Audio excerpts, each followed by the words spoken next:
Carlo, yes? Sir, I'm asking this question on behalf of Dr. Saidan's daughter, who has gone back to Yorkshire. Yes. She says that clapping, particularly in masajid and places of worship, is not permitted. Yet, when a lady who is offering prayers behind an imam finds that the imam has made a mistake, she's not allowed to say Subhanallah, she's asked to clap. What is the rationale behind this? As you yesterday, this morning perhaps? So yesterday? Last night, sir. Last night, yes. I should repeat the question before I answer it. Is that what you wanted to say, Mr. Hamid? Yes, sir. That's right, yes. So I forestalled you. The question is that Dr. Saeed Ahmed's daughter, this is a question from her, left this question with Mr. Anwar Sakano, that generally speaking, in principle, clapping is not permitted in mosques. Yet, in the case of an imam making some mistake, the ladies are required not to say Subhanallah, but to clap. What is the significance of this? What is the reason behind it? The simple answer is that clapping, for the purpose of making noises or by itself expressing some sort of joy, spiritual or otherwise, is prohibited for that purpose. For example, it was the custom in many religious denominations to express their spiritual enhanced experience in terms of making noises, such as clapping as well. So Islam discouraged this. Islam wanted people to express themselves in meaningful expressions, always turning their minds to Allah. But there are exceptions to the rule. Why? Because another injunction of Islam comes into clash with one injunction, and there the principle of lesser evil is adopted. This is a very scientific religion, Islam is, and in the Holy Quran, the principle of lesser evil has been mentioned very clearly. Now here, what was the lesser evil? To permit clapping to the ladies for a different purpose than it was used previously by other religions, or to allow them to speak out in their feminine voice, while there would be many among the worshippers whose spiritual education is not up to the mark, and who have not been controlled, they have been able to control their emotions correctly and harness them. Now, when once they hear during the prayer a feminine voice, they might get excited in different directions. Their fancy might take flight in unwanted regions. So this is what was discouraged. And out of the two, Islam decided that this was lesser evil. Permission of clapping for this limited purpose was a better thing than to permit this danger to occur, that ladies' voice is heard so often, and men's fancy takes long flights. Of course, it is not a generalized affair, but there are diseased people in every society, and Islam does not want that to happen. So clapping is an indiscriminate thing. Nobody can find out which lady clapped. And moreover, during the worship, that feminine voice, Islam thought would perhaps create problems. That is what I think is the answer to this. Yes, please. So there are many things, injunctions whose philosophy has not been discussed. So I can offer a guess there. If another person can come out with a better guess, he would be welcome. So it's not a sort of opinion which cannot be changed, which is a final verdict. So I make it clear to you. On those things where the philosophy of an injunction has not been told manifestly, there one can guess what may be the philosophy. If it appeals to the nature, it should be accepted. If it does not appeal to the nature, even if I tell you, you should not accept it, but go on thinking on these lines. And if you think of a better suggestion, you let me know. Yes, please. There is verse in the Holy Quran, Yes. وَالَّذِينَ آمَنُوا وَهَاجَرُوا وَجَاهَدُوا وَالَّذِينَ آمَنُوا وَهَاجَرُوا وَجَاهَدُوا وَالَّذِينَ أَوَوا وَنَصَرُوا أُولَٰئِكَ هُمُ الْمُؤْمِنُونَ حَقًّا. Can we now interpret this verse as one of the prophecies of the Holy Quran concerning the advent of the Prophet Messiah, peace be on him? No, not particularly that. It's a generalized statement, and this verse is misunderstood by many because they attach only one meaning to hijrah, which is a word of much wider application. Hijrah is in fact a spiritual hijrah, a migration of a person from a worldly state to a spiritual state that is traveling towards Allah. This meaning of hijrah has been explained by Hazrat Muhammad Mustafa sallallahu alaihi wasallam in a tradition which was chosen by Hazrat Imam Bukhari to be the first tradition and the first guideline for all the traditions he chose in the book Bukhari. Innamal amalu bin niyat, it's a long tradition, and this thing follows, the explanation of word hijrah. So the hijrah fundamentally means and essentially means any movement of soul from worldly regions to godly regions. Now that hijrah, which is a physical expression of this hijrah, is also fundamentally controlled by this hijrah. If this hijrah is not behind it, working behind it as a motive force, then that hijrah is meaningless. So the dictates of hijrah from time to time may change. Whether a physical hijrah takes place or not, this is a constant affair in the Muslim's life. This hijrah goes on taking place here and there in various individuals.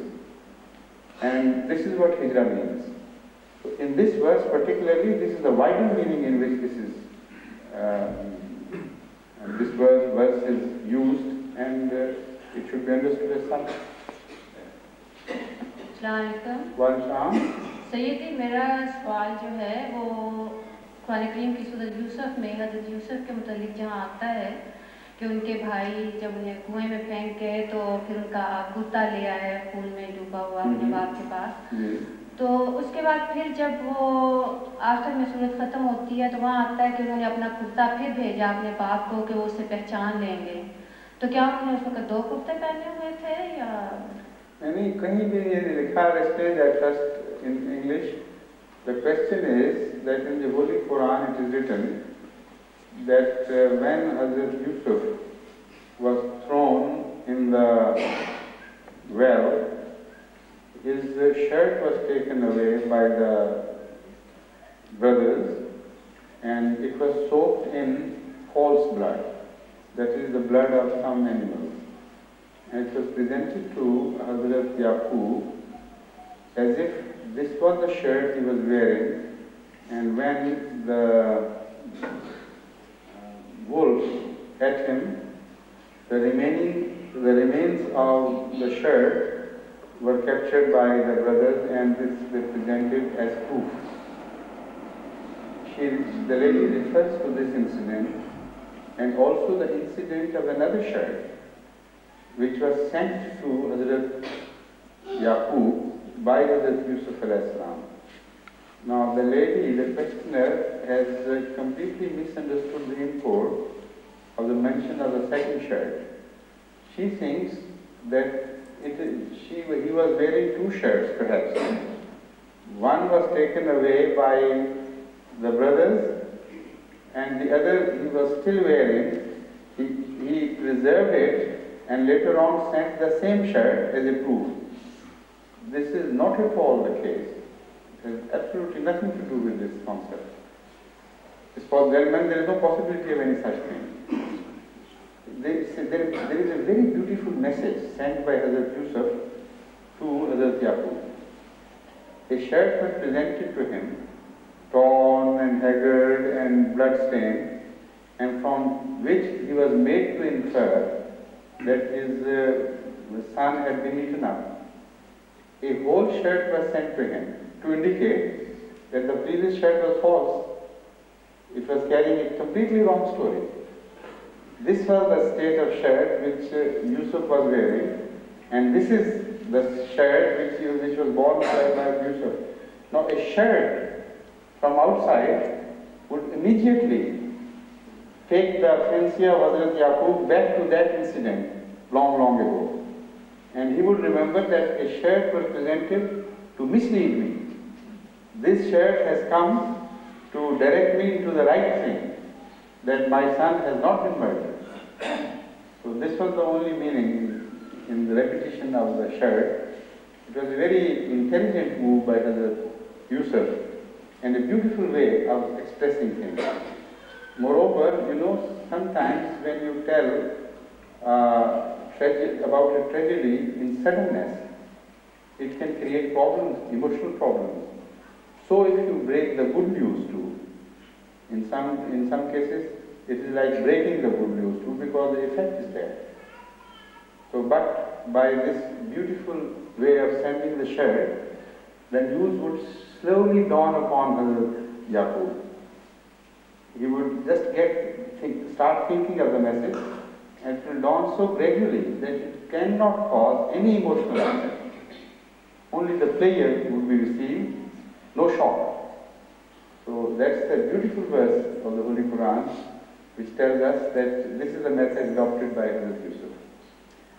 सैयदी मेरा दूसरा सवाल हज़रत मूसा अलैहिस्सलाम के मुतल्लिक है। उनके मुतल्लिक कुरान करीम में जो मौजज़े बताए गए हैं उनमें से एक है कि असा जो था वो सांप बन जाता था, और उसमें पहले जब जिस जगह वो गए हैं वादी में जहाँ उन्होंने अपने अहलयाल से कहा कि मैं एक आग देखता हूँ, तो उस जगह पे आता है कि उनका असा जब उन्होंने फेंका तो सांप बन गया। फिर उसके बाद जब वो फिरौन के दरबार में उनके मौजज़ात का आता है तो वहाँ भी आता है कि उनका असा जो था वो सांप बन गया। उसके बाद जब जादूगर आते हैं और उनके मुताबिक बताया जाता है कि उन्होंने अपनी रस्सियाँ वगैरह फेंकी, और उसके बाद जब अगली आयत में हम इस तरह तर्जुमा पढ़ा जाता है कि फिर हज़रत मूसा ने अपना असा फेंका, तो उसकी तफसीर से इस तरह का तासर मिलता है कि जैसे उसमें वो पारा भरा हुआ था और हज़रत मूसा ने असा फेंका तो उनके असा फेंकने की वजह से वो पारा जो है वो रेजा रेजा हो गया। तो गोया उस जगह हम ये समझते हैं कि वो असा जो है वो सांप नहीं बना था। जब बाकी तो जगह पे बन सकता है तो वहाँ क्यों नहीं बन सकता? The question is this, that she has been reading Tafsir Kabir from Tafsir Sabir. Yeah. It has been dealt with at length in Tafsir Kabir, the same issue, so I thought you got it from there. But anyway, in Tafsir Sabir, Hazrat Muslim Maud has mentioned that the ropes which were thrown by the magicians did not turn into real snakes, but they used some magician's tricks. And Hazrat Sahib suggests that it is possible that in those ropes there was some material like quicksilver which made them appear to move, and people thought perhaps they were snakes.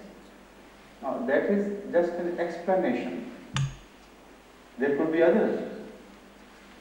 But he never mentioned that the staff of Hazrat Moses did not turn into a snake or did not really appear to be a snake without a trickery.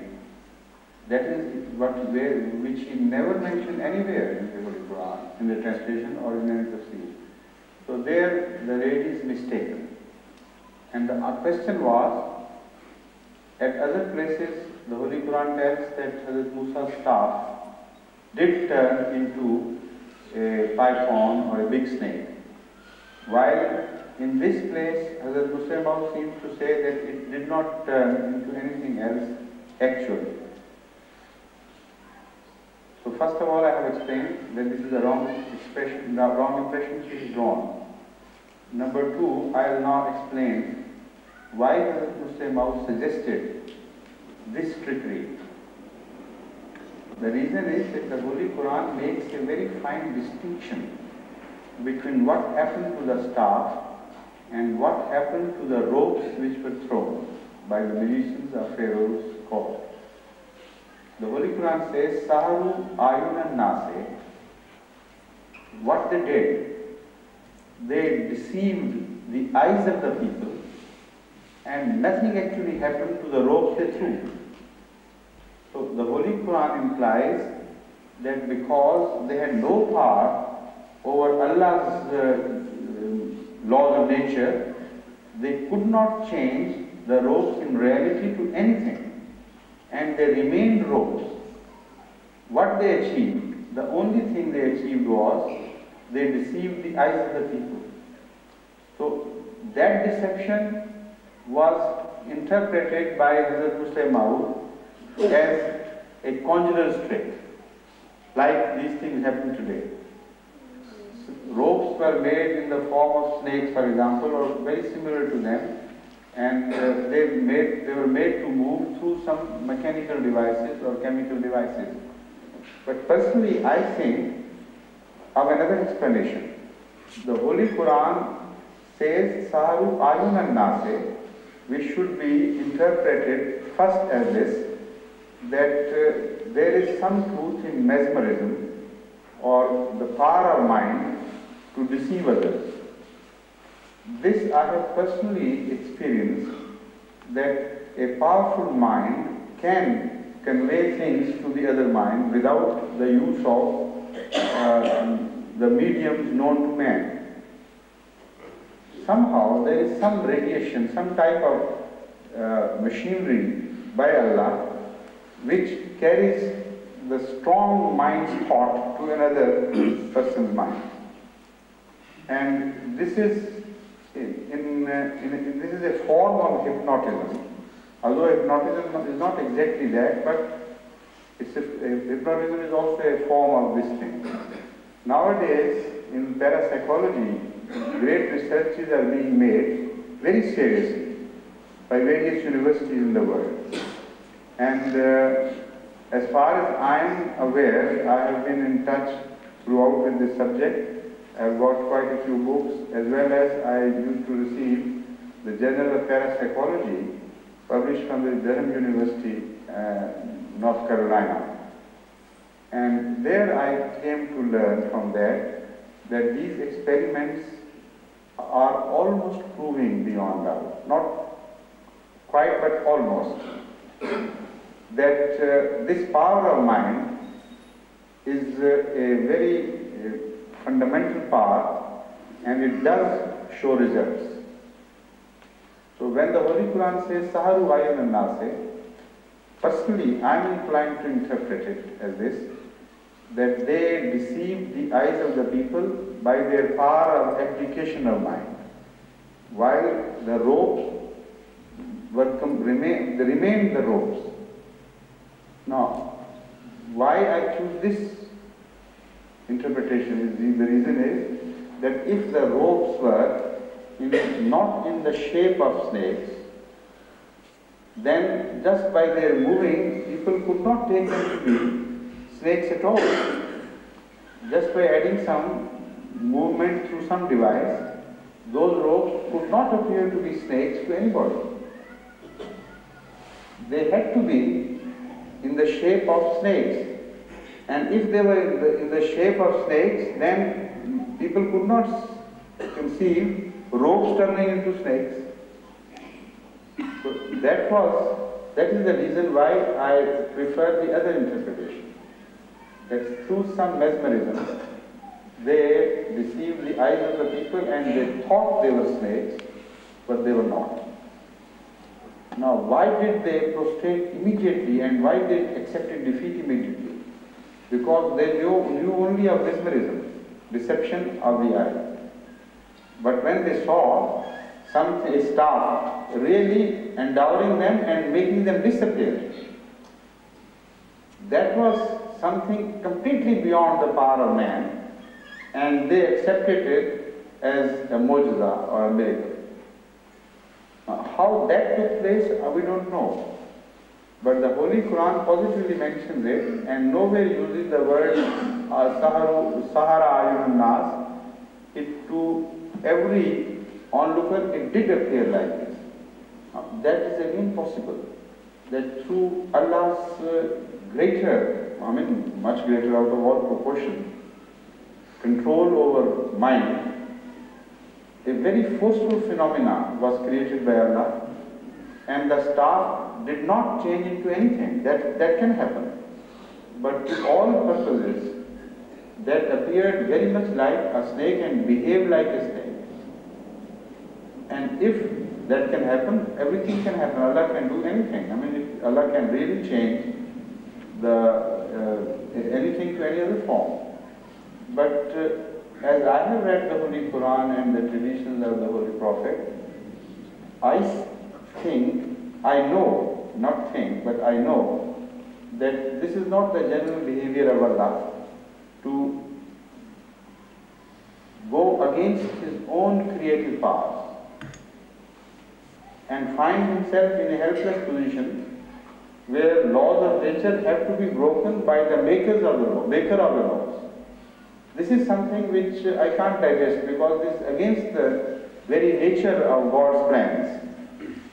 So this is why I am inclined to believe that nothing happened beyond the nature which was created by Allah Himself.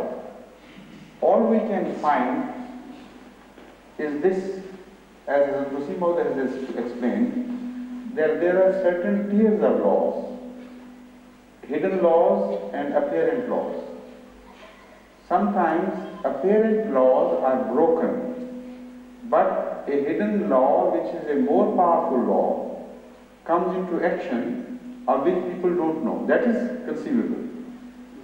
But for Allah to break His own law is inconceivable because it will be a very poor reflection of Allah, who makes laws, yet at times He is compelled to break them Himself.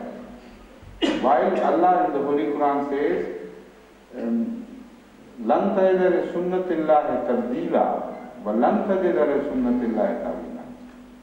You will never find Allah to be changing His own traditions and His own laws.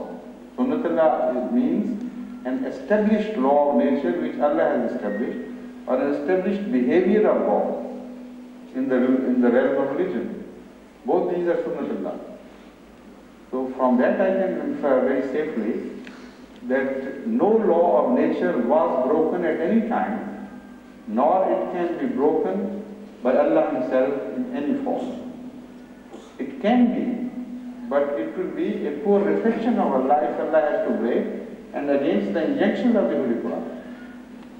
So other explanations have to be sought which compromise the situation, and we should offer a better compromise. So from that I infer that perhaps there was a stronger power from Allah working on the mind of Hazrat Moses and later on the minds of all present, which made them visualize or see the staff as a powerful snake, and the same made them lose sight of the ropes which were there. But because Allah's powers are greater, and if He wants to make them last longer, He can do that. So it's just nothing without breaking the law. This is also a law of nature created by Allah. So something in that direction might have happened.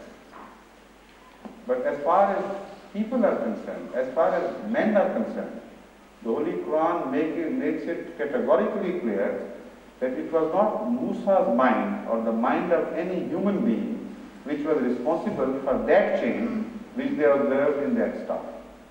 Yes, please. Yes. Hello एक minute एक नौजवान खड़े हो गए हैं उनके बाद मैं आपको कॉल करूँगा.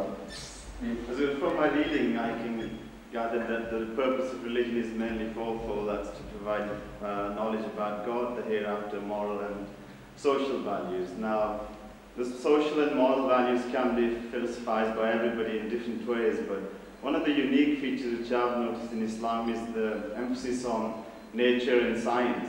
Now, I'm a scientist and presently I've been getting up to date with some of the things. There's a big rift going on between the creationists and the scientists. They are mainly falling on Genesis in accounts of creation. Now, I haven't seen that much emphasis from the Muslims on this issue. As I say, I have done some reading and I find it extremely impressive. And plus, knowing the English society, as I've spent a long time, there's a big difference between ordinary people and educated people. Do you feel that we should spend more emphasis on the educated sector and present the Islamic point of view on science in terms of creation and various other things? I would like to ask other scientific questions, but this is a general one. Now, would you kindly introduce yourself? My name is Muhammad Iqbal. I'm from Bradford, Jamaat. Bradford, Jamaat. Bradford, Jamaat. And your father is? Ahmed Deen. He's from Kashmir, Azad Kashmir. From Azad Kashmir. Okay. Now, this is a very interesting question, but I'll explain that. First of all, let me tell you that while I was associated with students, Ahmadiyya Students Federation, and that has been a very long association.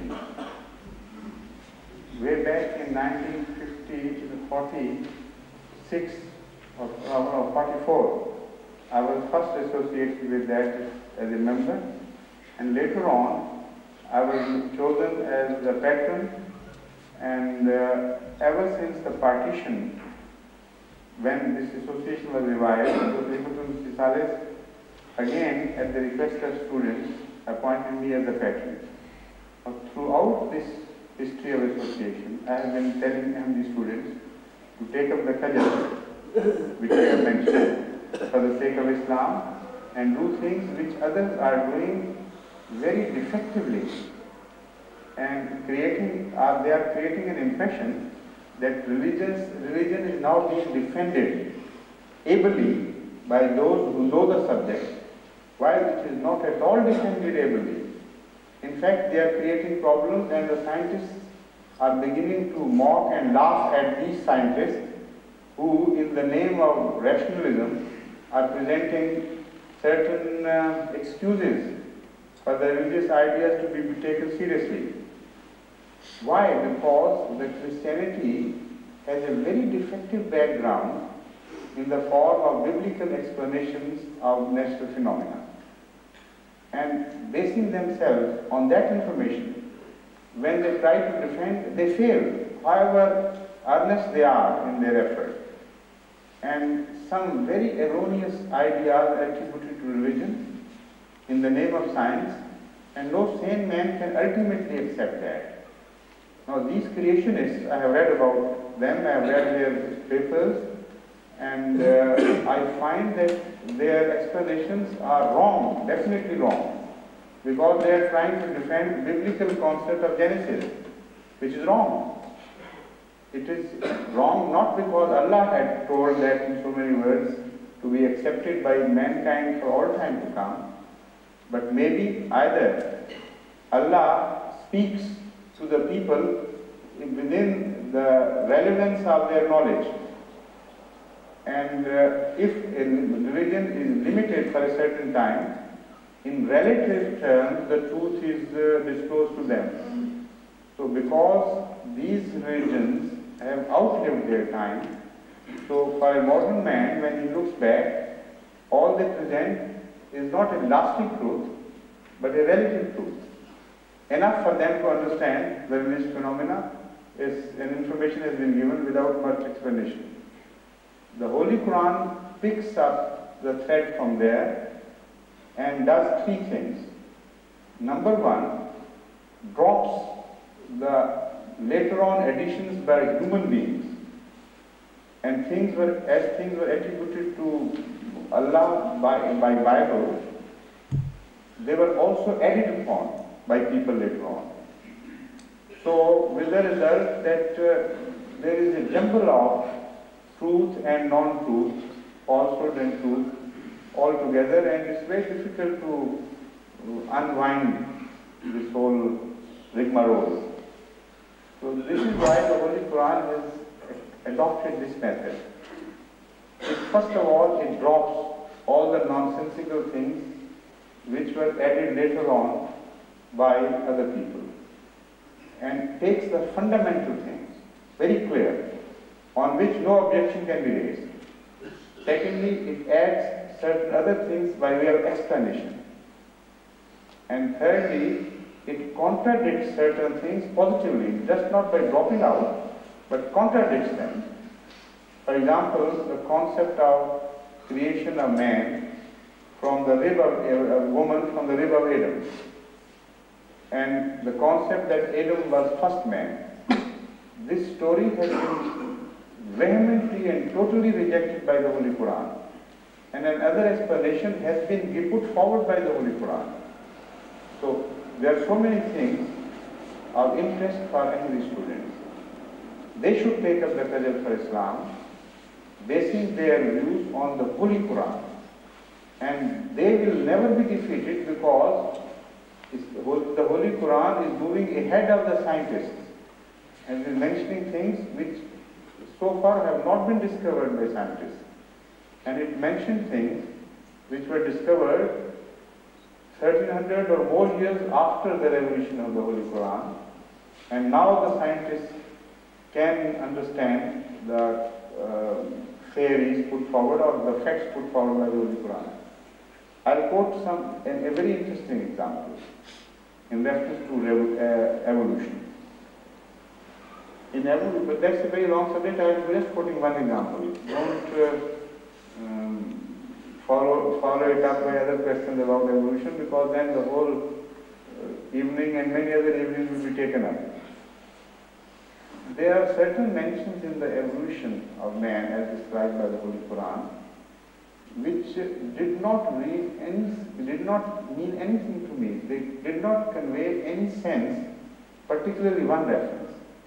And that has been bothering me right from 1944, when I first took up science. I started studying zoology and botany. This one, other verses I solved very easily, no problem. But one verse I could not solve. And that verse said, min salsalin kal fakhare wa khalaqal janna min qablihi min marin min nar wa khalaqal insana min salsalin kal fakhare. God created man from dried up clay, which what do you say? Salsal, clinks of rattles. Which rattles? Rattles is the better word. Obviously, I think in one word is missing my mind, which is more appropriate. Clinging. Clinging? No, not clinging, just different. Clatters. Clatters, I think, is the word for it. It makes a clattering sound. So, in the process of evolution, various stages are found corresponding to some verses of the Holy Quran, which tells a long story of man's creation. Sometimes it says man was created from mud, and sometimes it says man was created from wet clay and wet earth and so on. And sometimes it says man was created from mollusks and other stages in the history of life. And sometimes it says man was created from plants, it grew like plants. So all these are indications of various stages through which life passed. But it also mentioned this collecting clay. So apparently there is absolutely no justification for it to be there, because it could neither be conceived by man, that man was created from collecting clay. No man could conceive. So it was puzzling, even as a suggestion by somebody of the time of Hazrat Muhammad Mustafa, that at other time he says man was created from wet earth, and at other the Holy Quran says from cleansing or whatever it is, the clay, which sounds like bell. Dried up, very dried up clay.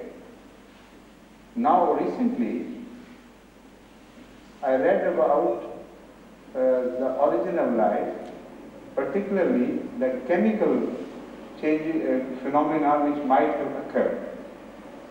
So a Nobel laureate is also involved in this research. The sum total of that research was this, that we could conceive a situation where through high atmospheric charges the first chemicals could be made from inorganic matter, that is, the organic matter could be created from inorganic matter, which could ultimately be converted into the first bricks of life, that is DNA and RNA, etc.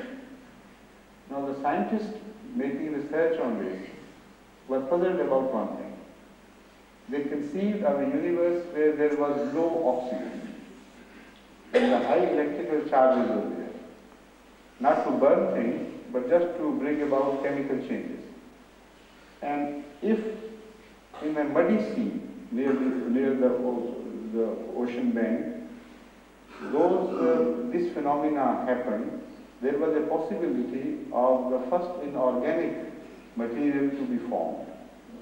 But that was a reversible process.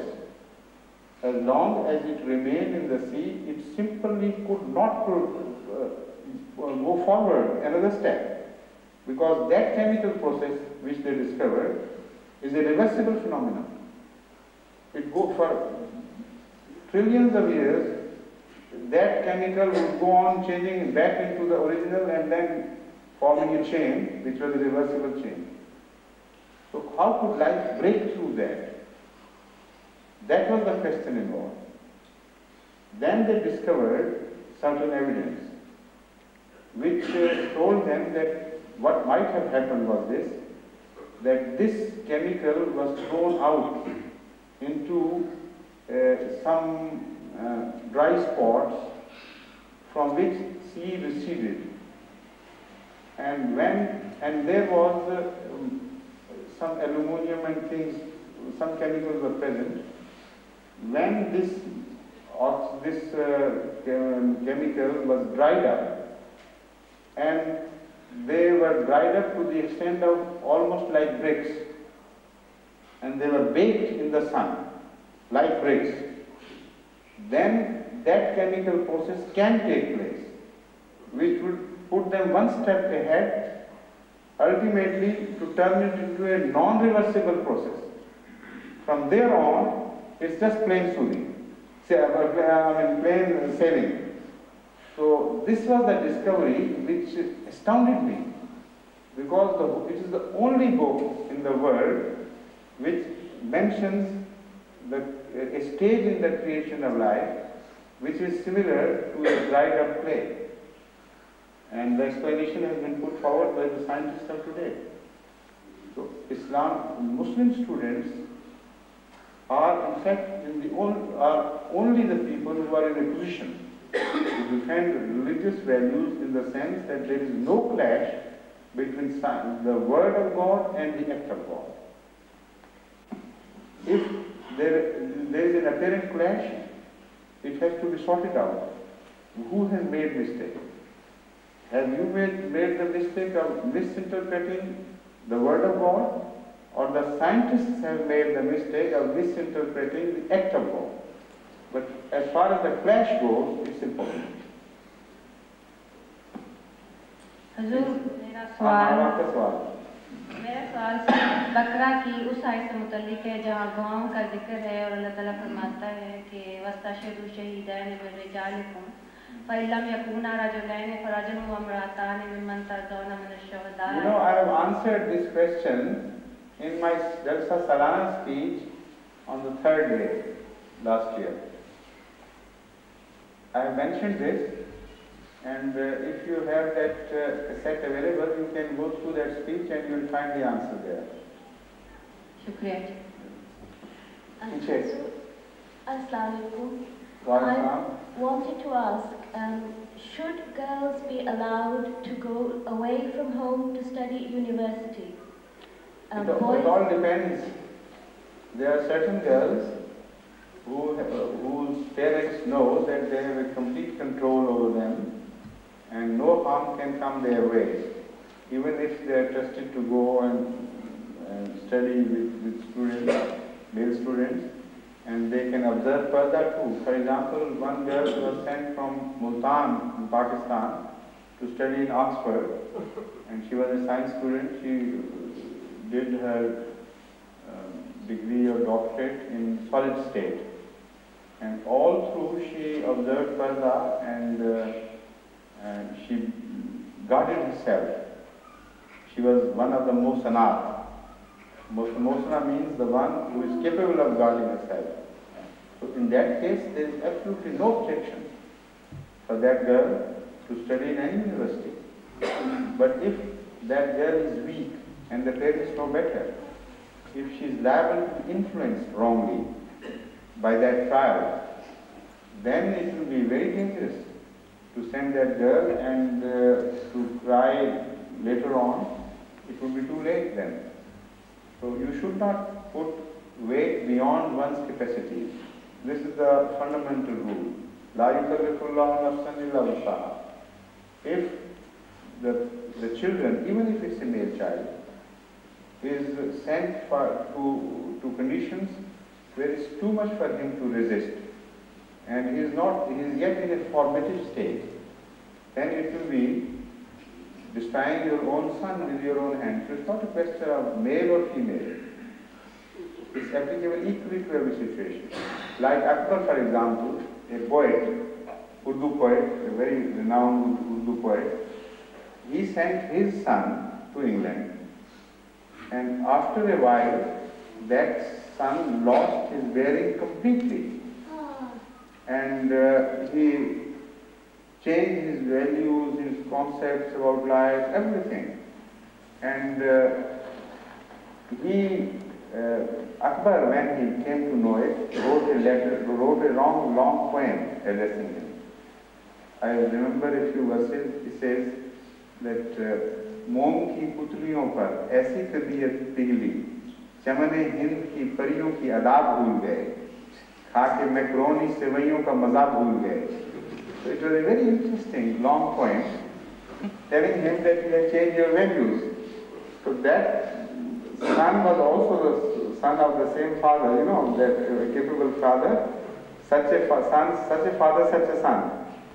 So he answered him in just one verse.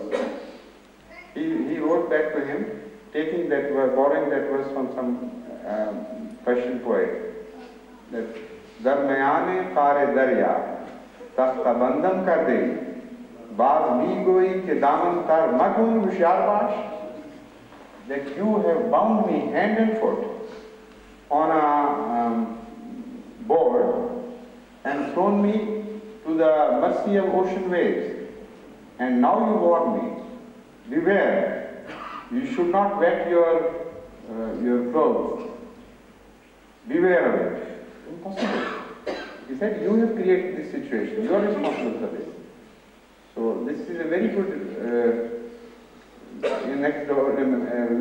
very good incident for you to take lesson. Yes, well, so just a minute, the men are becoming impatient now.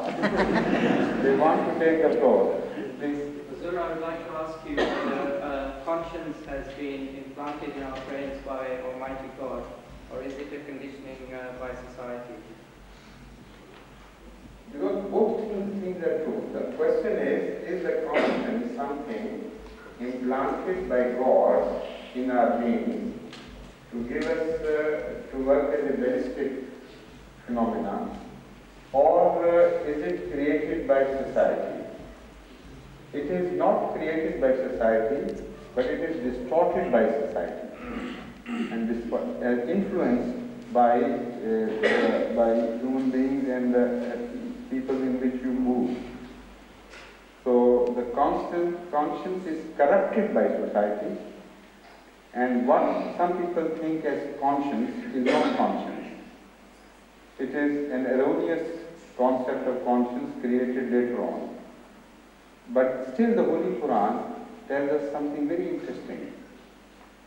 And it tells us that whatever may happen to one's conscience, if a man wants to sink deep into himself, he is still capable of finding the truth, of sinking into himself and coming out with the truth, with reference to his conscience. The Holy Quran says, "Balil insanu ala nafsihi labasiratun walau alqa ma'azira." But look here, man is capable of knowing himself truly, and referring to his conscience can always come out with the correct answer. Walau alqa ma'azira. Despite the fact that he has become so corrupt in attitude that for every action he produces so many reasons to justify that action. So that ma'azira means a corrupted state of conscience. And that ala nafsihi wa basira tells you that still, even in that corrupted state, if one truly vies for it, goes for it, tries to find out the truth, going within him, he can still get to the truth. That is referring the matter to the conscience. Yes, please. Yes, after another gentleman. Yes, please. As you may already know, in America, Western scientists have developed a method whereby a criminal first been sentenced to die in an American court. I can't follow you on. Either you speak to some middlemen here and they convey your message to me, or speak loudly and clearly. As you may already know, Western scientists have developed a method whereby a criminal in an American court who has been sentenced to die is given an injection which gradually drains away the life of that criminal. Now, under the Islamic principle of capital punishment, is the use of such a method justified? Absolutely no harm. The capital punishment only tells you that a killer must be killed. And he can also be pardoned in circumstances. But if it is decided that a killer should be killed, the method how you kill is up to you. It's not a fixed method by Islam. Yes, please, the ladies now. Or one lady. Yes. What happens to a human's soul from the time directly preceding his death until the day of judgment? How long time would the soul take for development? But from the time of death till the resurrection, is that what you mean? Yes, the day of judgment. Yes, it's a very, very long time involved. In fact, the Holy Quran mentions this. The Holy Quran tells us that on the day of resurrection, when people will come to life again as if immediately, but it's not an immediate process. The Holy Quran makes it very clear. It's a very long process. But anyway, there will be a final reckoning. And on that day, people would be talking to each other and imagining how long did they tarry on earth. So the Holy Quran tells us, some of them would suggest that perhaps a day or a part thereof. But Allah would say, they don't know. It could be much less. So that shows the proportion between the time that has elapsed since they left this world and the time when they are given a new consciousness. clear and fine. That means that when you leave a part of your life behind, even in this life, and many years have elapsed since, then you always tend to look at it as a short space. The greater your distance from that particular period of time, life, the smaller it would appear. And this is a phenomenon applicable equally to time and space. The farther an object is removed from you, the smaller it appears. So it's a set proportion to which the Holy Quran is pointing out. So it says to judge how far away that time would be from you. We quote this example that when you look back at it, it will appear for you a very small passing transient period, while you might have lived there for 100 years. Now, if you further extend this argument, it would mean a much shorter time for this whole world, because it may mean not an individual life. The people who are conversing with each other and are shown by Allah to have conversed with each other may have meant by the Holy Quran to have said how long mankind carries on earth, how long the life as such remained on earth, and that whole period might appear to them to be so short that from that long distance it would appear like a day or a part thereof. So that means it is still farther away. And secondly, the Holy Quran tells us, Ma khalqukum wa ma khalqukum wa la ba'thukum illa ka nafsin wahida. Your first creation and your second creation would be very similar to the creation of every child which is born. Now, this is a very interesting and very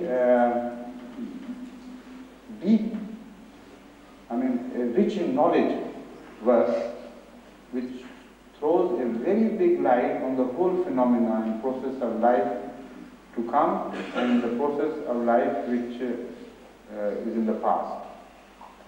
It says, Kanafsi Wahida. What does it mean by Nafsi Wahida? Number one, it tells you that as the first creation took millions and millions of years to come to maturity, so your second creation would also take a very, very long period to come to maturity. Secondly, it says in another place that if you want to understand the phenomena of creation, you should see what changes are taking place in the embryonic stage, in the womb of a lady, in the uterus of a mother. If you study that phenomena of change, كيف يصوركم في الأرحام or يصوركم, I don't exactly remember. What's the verse? كيف يصوركم في الأرحام كيف يشاء. Pardon? كيف يصوركم في الأرحام كيف يشاء. If you want to understand the phenomena of life, you must understand the changes which take place within the uterus. And Yusavvirukum, he goes on changing you and giving you different shapes. So that is in fact the most important proof which was forwarded by Darwin in favor of his theory of evolution. He said, in miniature, the embryo goes through all the stages of life which it covered over millions of years. But in a very short period of 9 months, the whole film is unfolded and unrolled, and the life goes through, in a miniature form, all the stages it has passed through. So the Holy Quran tells you that as in the earlier period of your creation, you went through a very long stage of development, and the difference between the first form of the embryo, the first cell, and the last stage when a child is delivered, is so great that there is no comparison whatsoever. Similarly, when you will be given a new life, your new form will have no comparison, or your early form will have no comparison as compared to the complex form which you will be given later on at the time of resurrection. So many things have been explained in these two verses that there is food for thought for generations of scientists to come. Yes, please. I would like to ask a question on the Durood Sharif. Yes, please. Every day we ask Allah to send Durood on Rasul Kareem and Ali Muhammad, like He sent Durood upon Ibrahim and Ali Ibrahim. I would like to know, first of all, what exactly is this Durood? And secondly, what was so great, the effect of this Durood upon Ibrahim and Ali Ibrahim, that we are asked to compare it with? Yes. The question is that there is a great stress laid upon the importance of Durood Sharif and praying in a set form for Hazrat Muhammad Mustafa sallallahu alaihi wasallam and invoking Allah's blessings upon him. And at the same time, it is reminded to us that Allah showered His blessings on Hazrat Ibrahim alayhi salam and his descendants or his followers. So you also mentioned that in your Durood Sharif. That as you have been so kind to Abraham and his descendants or his followers, so repeat your mercy in the same manner upon Hazrat Muhammad Mustafa sallallahu alaihi wasallam and his descendants and his followers. Why this? That is the question? Yes. And there are two questions emerging from this fact you disclosed, you related. What was the second question? One was why, and the second was? What exactly is the meaning of Durood? Durood, right. Now let me start with the second part. What exactly is the meaning of Durood? This is very important. If you set a model, a paragon of virtue before you, and you are constantly reminded to praise that model or to begin to love that model, then you are more likely to follow that model than if you forget about that model. And when you praise somebody constantly, it is human nature which impels him to be like it, which urges him to go closer to that object which you are praising if you are honest in your praise. If you are not honest, then it will just be a verbal lip service and nothing more. So one of the philosophies of asking you to send Durood to Hazrat Akram sallallahu alaihi wasallam is this, that it will constantly remind you that he is the paragon of virtue who has to be followed. And if I praise him honestly, my conscience would tell me that if you are honest in your praise, why are you not closing up on him? Why are you not following him up? So either you are false in your Durood, or if you are right in your Durood, then you will continue to improve, because you will be gaining your distance on that concept of Hazrat Akram sallallahu alaihi wasallam. So that is the fundamental philosophy. Plus, of course, if somebody is your benefactor, you have to be mindful of this fact and remember it and try to pay back in the same terms.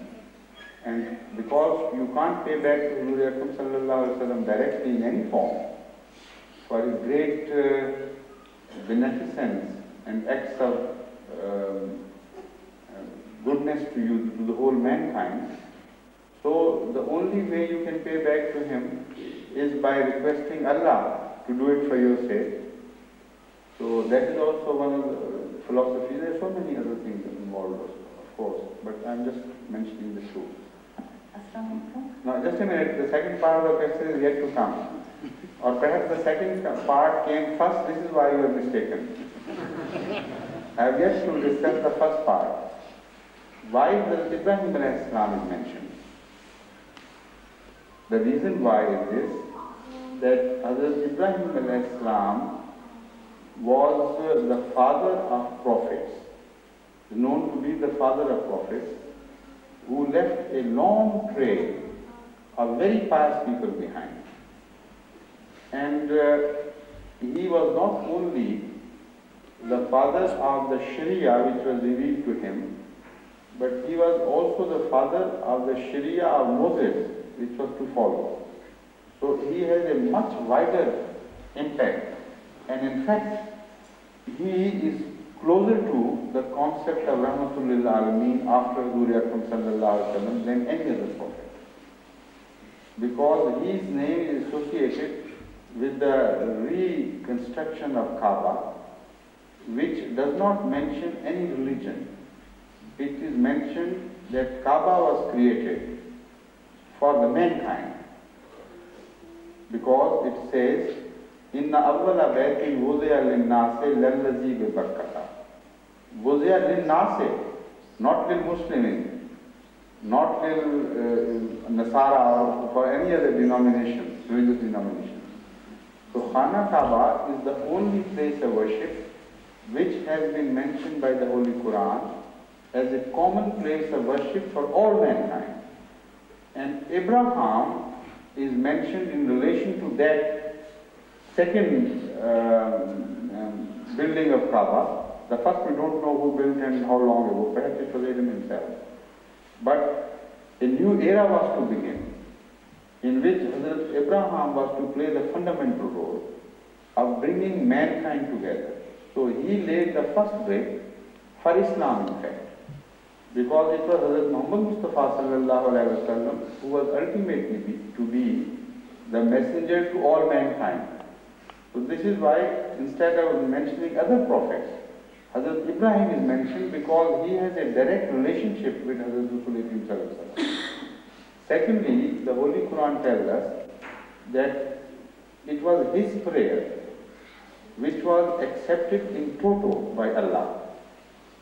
When Hazrat Muhammad Mustafa sallallahu alaihi wasallam came, the Holy Quran reminds us that it was Abraham who just demanded for such a being to come. Rabbana wabas fihim rasulam minhum yatlu alayhim ayatihi wa yuallimuhumul kitaba wal hikmah wa yuzakkihim. This is the prayer of Hazrat Ibrahim alayhi salatu wasalam. So answer to that prayer is given in Surah Jummah, where Allah tells us, وَالَّذِي بَعَثَ فِي الْأُمِّيِّينَ رَسُولًا مِّنْهُمْ يَتْلُو عَلَيْهِمْ آيَاتِهِ وَيُزَكِّيهِمْ وَيُعَلِّمُهُمُ الْكِتَابَ وَالْحِكْمَةَ وَإِنْ كَانُوا مِن قَبْلُ لَفِي ضَلَالٍ مُّبِينٍ. Exactly, word for word, it is the same prayer, with one difference, that the order has been changed, and the effect of the prayer has been enhanced.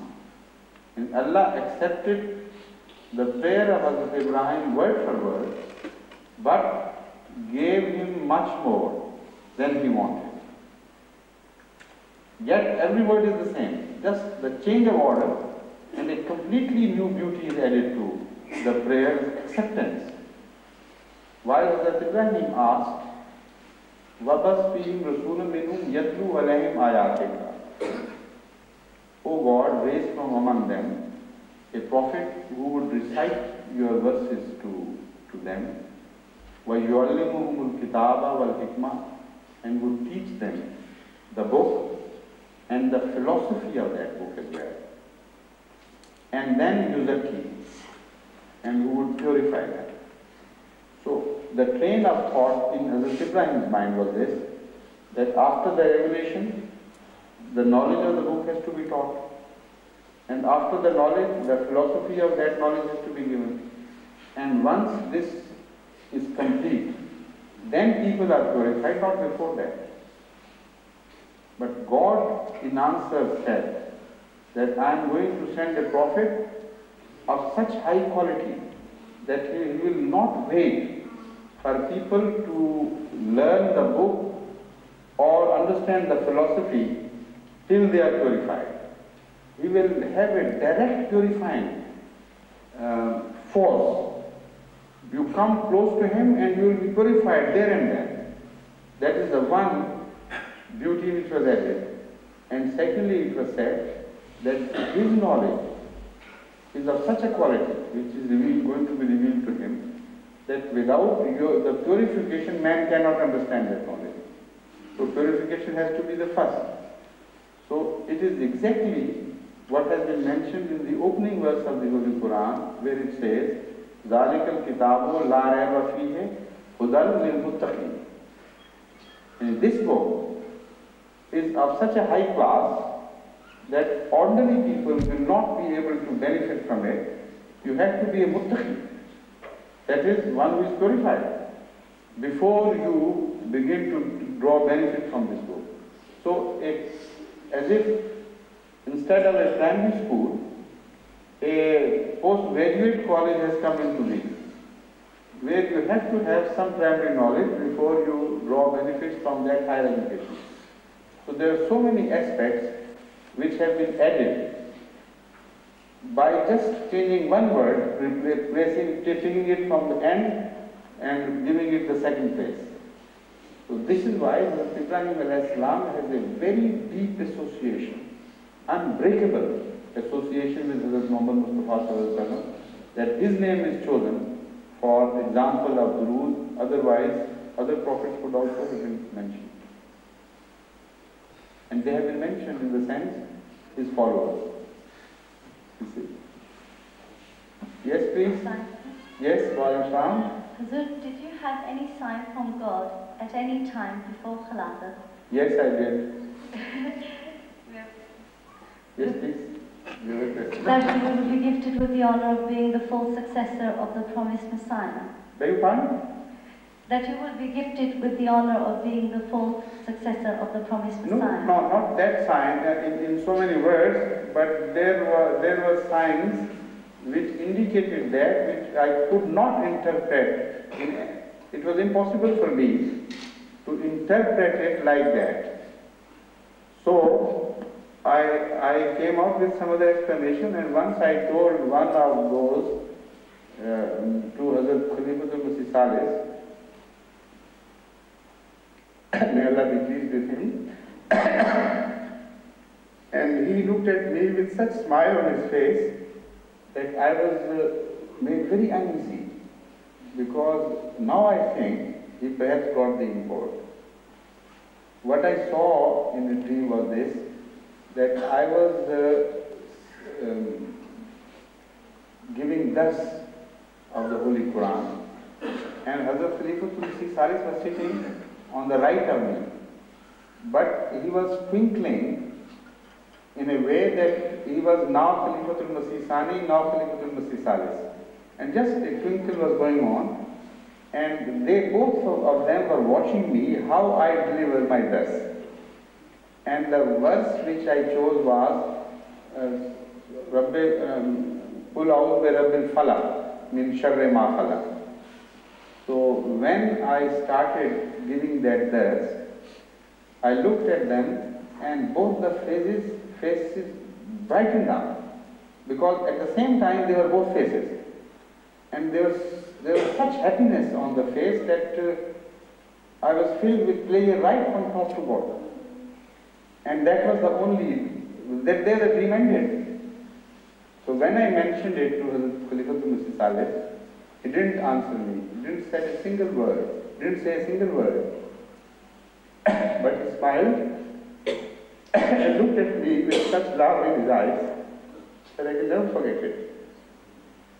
So that was one of the messages which he interpreted, but I thought that maybe sometime I will be given the knowledge of Holy Quran by Allah, and that will be endorsed by the Khulafa.